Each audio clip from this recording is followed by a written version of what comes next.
The German military is restricting the travel of military-aged males. If you are a German male citizen, ages between 18 and 45, and you want to leave the country for longer than 90 days, then you need to get permission from the Bundeswehr, the German military recruitment center, if you want to stay longer. This, according to the new German Military Modernization Act that was passed last December and took effect this January. But you're hearing about it just now because the news wants to talk about it. Now, people are saying that this type of move only comes when there is a preemptive case for war later down the road, say another couple of years, in this case, a war with Russia. But in reality, it is a part of the Modernization Act, law that was passed last December, forcing the German economy, the German industry, to step up their game and support their 3.5 to 5% pledge to the NATO alliance. And for those that live in the moment and have no idea of history, the German military was a conscript military all the way up until 2011. So it's only been 15 years thereabouts. Basically, the first part of an actual first generation within the German society that has gotten to live in an all-volunteer military. And so I suspect that this law kind of threads the needle where they don't want to go back to a conscripted military, but they also need the civilians to step up and do their part. And so what this law does is it also creates a registry of likely personnel that could serve in case of a worst case scenario, in this case, World War III.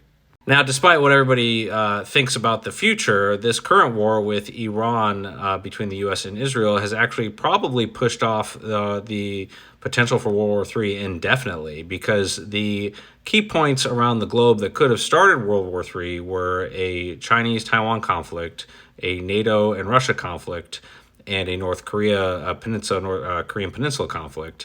And that's it. Those are the only three flashpoints on the globe that would spark a global world war. Not this war in Iran, but those 3 points. Now, what this war is showing everyone is the global ramifications of a major regional conflict and how it can completely destabilize the global economy or, make it hurt, for lack of a better way of saying it. Right now, everybody's acting like there's doom and gloom and panic. But in reality, it is putting a squeeze on the economy and making you feel the effects of what it would be like if war were looming from a global perspective.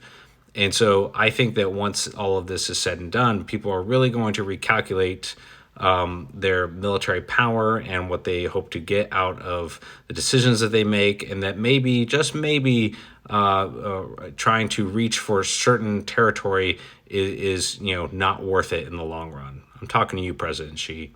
But because the primary mission of all governments should be the national security of their citizenry and their country, all countries still have to calculate for a worst case scenario. And in this instance, the modernization of NATO is way behind, and it needs to step up. And I think we are seeing that in real time during this war with Iran on how ill prepared NATO really is.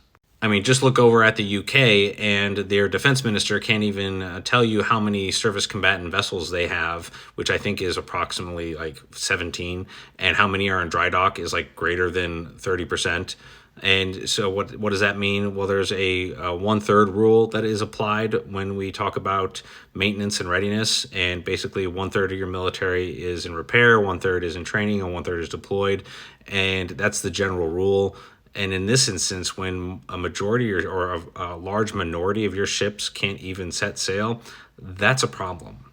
And so, right now, NATO's looking pretty weak, and they should be ashamed of themselves. They've had greater than a decade to prepare. I mean, again, I will reiterate, George Bush asked nicely, Obama asked nicely, Trump said you better up your standards or else, and then he did it a second time around. We are going on, 14 years of carrot and stick approaches to try and get the European countries to actually step up and be adults on the global stage. And so, it's past time. And so right now, their reaction to the Iran war is just embarrassing. And before I get the comments about NATO being a defensive alliance, I understand that's what it says on paper, but that's not what they do in practice. And they haven't done that for a while now, ever since all the way back during the Clinton era.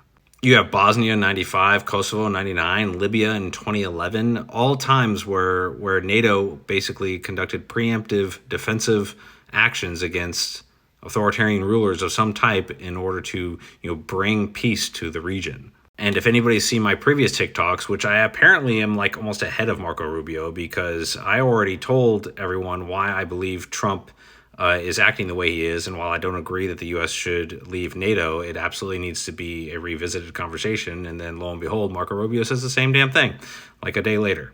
And so I'm obviously on the right track here. But so by and large, NATO it's beyond time for them to step up.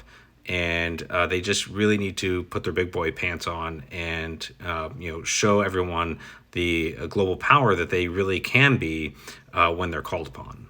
But that requires them to have hard conversations with their citizenry that they're not willing to have. And so basically you have politicians in power that are cowards, for lack of a better word.